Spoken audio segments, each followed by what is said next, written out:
Ashabaha gudakan dirqama jan hordoftoota keenya kan taatan maskii nagaan nu bukkee jiraatu walaa jiraatu.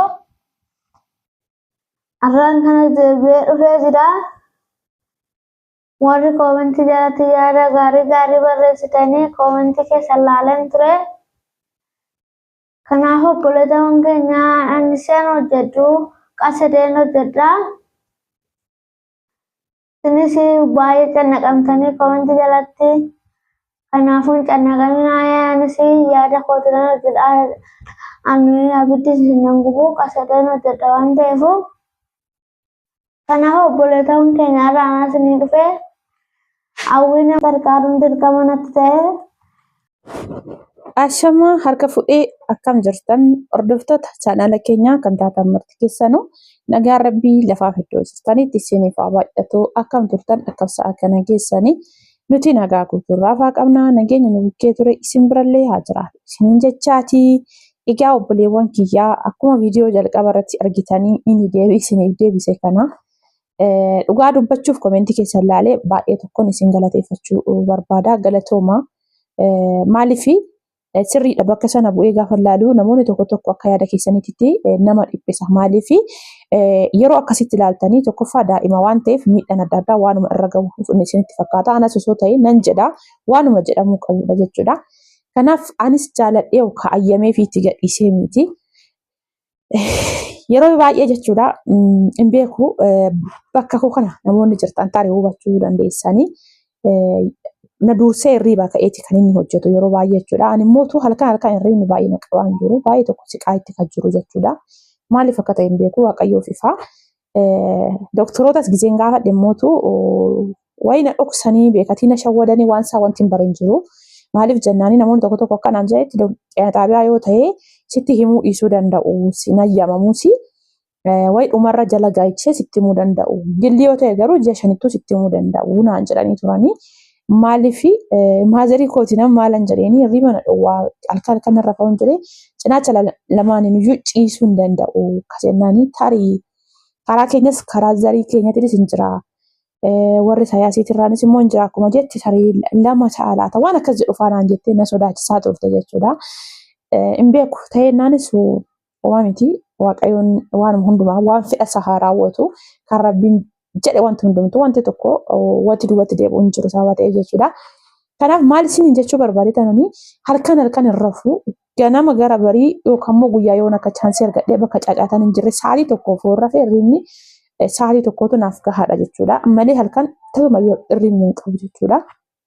Kanaaf inni immoo dhiphatee ganama na dursee ka'ee fudhatee intini ammarra godhadhee haasa'u kan odoo jiraachuu baate koo akkatti waraabuun qabu kana beektamii kaameraa kan irra godhatan kun osoo hin jiraanne namni qabuuf hin jiru hirkisuudhaafis namatti hin tolu kuni garuu viidiyoo marra kaataa bakka inni kaa'ee karaa kamiinuu gabaabsuutti dheeressuutti sitti tola waan ta'eef sanaaf yeroo hunda akkas godha jechuudha. Garuu mootuu wanti isin hubachiisuu barbaadu maalidha beektanii? Jalqabuma ijoollummaatti waan garaa keessa kaa'e yookaas immoo sammuutti seefii godhatee jira yoo ta'e jechuudha. Amma barbaadaniyyuu eegdaniifis itti himtaniifis miti jechuudha. Jalqaba sammuu keessatti wanti kamiyyuu of eeggannoos ta'e waan kamiyyuu jechuudha. Daa'imni tokko waan tokko seefii godhachuu dandeessu jechuudha. Kanaafiyyuu irra caalatti immoo jira miti daa'imni haadhaaf abbaa biratti guddattee jira miti daa'imni haadhaaf abbaa guddatti biratti akka malee jechuudha. Sii kufne sii cabna jedhanii wajjin akka badaa akka malee taa'anii guddisanii kan akka biratti guddatte wayyaa isiniin jedha. Maaliifi gamnummaa irratti wal darbu. Baay'ee gamnummaa irratti hedduu takka wal darbu jechuudha. Kanaafi malee ani akka ilaalcha kootti jechuudha dhugumatti baadiyyaatti hin beektanii namni guddattan namni kamiyyuu horii faana ijoollee wajjin bakkeedha kan isaan oolan waan ta'eef amma kanatti qumna gara amma kana sammuutti seefii godhatan jettanii yaaddan jechuudha. Garuu sirriitti jechuudhaan baay'ee tokko gama kootiin baay'ee dinqisiifadha jechuudha. Kanaaf amma yeroo xiqqishuudha walumaa galatti naaf obsaa. Siistariin koo ishee xiqqoon takka hin jirti hin dhufti. Biyaansi ji'a tokko waan akkasii biyaansi sa'aatiin kun immoo maazariin koos kophaa sababa jirtuuf ammuma kaasee yoon jalaa koottu jedheen hin dhufti isheen garuu maazariin ergu malee jetti yeroo baay'ee. Hojii sirraa hafixxuun jedheen maaliifi xiqqoo sa'aatii kana beektanii facaasaa jira waa meeqa jira gabaa deemuu jira kan mana of cooweessa eessa deemuuf isheedha waan taateef maazarii harkaa yoon isheen fuudhee sa'aatii kanatti sa'aatii aduullee miti rakkisaadha waan ta'eef maazariin immoo ofii isaaniitii bakka garaa ofii sana ga'uu dhiisuu danda'u. Maaliif namni tokkichi ni ulfaata jechuudha. Kanaaf walumaa galatti yeroo xiqqoodha. Yeroo isheen dhuftetti anis hamma sana amaneen itti fudhata jechuudha. Achiin alatti mootu anis waaqayyoo jedhee sana booda noormaalii gaafa taatanii waan kam keessatti yoo dadhabbii tokko yoo hin qabaanne ofii keessanii akka barbaadanii hojjettanii waan mana keessanii hojjetachuu hin dadhabdan jechuudha. Garuu immoo gizee tokko tokko namni bakka koo kana jirtan hubachuu dandeessan jechuu barbaade tananii. Kanaaf walumaa galatti obboleewwan kiyyaa cinqatiin keessan dhiphachuun keessan hedduuta kanatti hin dhaga'ama. Siniifillee hubadhee jira. Waanuma jedhamuu qabu, waanuma yaadamuu qabu yaaddanii galatooma galata guddaa nuuraa qabdanii waaqayyo sinaa eebbisu eebbifamaa isiniin jechuu barbaada. Maaliif walumaa galatti bakka walumaa galatti akkuma kamitti jechuudha. Daa'ima qalbii qabdu isiniif haa kennu jechuudha. Maaliif ani hin beeku dhugaa.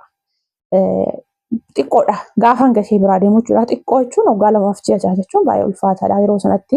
Haa ta'u malee mootu sa'aatii kam keessatti iyyuu waaqayyo haadha keessan isiniif haa jiraachisu. Haadha keessan hin qabdan taananii baay'ee tokko rakkattanii lafa garaa keessaniittis ga'uu dhiisuu dandeessan. Osoo keessa keessanitti gadditanii osoo keessa keessanitti aaddanuu jechuudha. Lafa yaaddassan hanqattan jechuudha. Maaliif waan nama rakkoo tokkotti furattan nama ba'aa tokko bira kaa'attanii deemtan waan hin qabneef jechuudha. Ani maazariin koo yeroon biratti gatee deemu ofii isheetiif iyyuu deessee kan reefu kan ji'a lamaati jechuudha. Daa'ima deessee waan ji'a lama akkasiin caalle jechuudha. Harma hoosisaa jirti. Daa'ima haaraa of harkaa qabdu ture jechuudha. Kanaaf anis yeroo sanatti itti amanee maaliif daa'ima sunis xiqqaa wal faana waan guddistuuf jedhee ol dhufeeyyuu immoo ani Finfinnee Biraazarii bira waggaa tokko ji'a 8 waan akkasii taa'ee kan achi booda kanan fagaadhe jechuudha. Hamma sanatti garuu deddeebi'ee ilaalatii waan ishee gargaaruu qabu ishee gargaaratiidha. Haala sanaan guddistee achii booda mootu innis irraa bu'ee kan ishees irraa bu'ee nama gurguddaa ta'anii ennaani maazariin koos baay'ee hin cannaqamne waaqaaf galanni haa ta'u sa'aatii kan keessatti iyyuu haadha keessan isiniif haa jiraachisu dhugaa dubbachuuf isin qabdanii waaqayyo umurii isiniif haa dheeressu. Yaa kaaniin immoo akkuma nama kamiittuu iyyuu warri mootu haadha keessan isin jalaa iddoo dhugaa dhaqan immoo hammana isinitti hin dhaga'amina. Isaanis lafa jiranitti waaqayyo lubbuu isin haa maaru isiniin jechuu barbaada. Maaliif gizee waan akkasii kaastanii namoota tokko tokko jechuudha baay'ee hedduutti dhaga'ama. Baay'ee kan hidhii xuqantu jira jechuudha. Kanaaf kana fakkaatan isiniin jedha obboleewwan kiyyaa galatooma waan jiru hamma kanarraa isin hubachiisuu barbaade tananii baay'een keessan waan cannaqamaa jirta waan argeef jechuudha. Irra caalatti immootu kan eebbistantu caalaa eebbi keessan immoo dhugumatti akka iddoo guddaadhaan isa ga'u immoo nan amanasii keessa kootti jechuudha parsantii 100%. Kanaaf galatoomaa galata guddaa nu biraa qabdanii baay'ee isin jaalladha baay'ee isin kabajna. Turtii gaariin isiniin jedha. Viidiyoo gabaabduu tanaan walumaa galatti waan jiru akkasiin hubattan waan an barbaadeef nagaan naaf tura. Hanga viidiyoo biraan walitti deebinutti.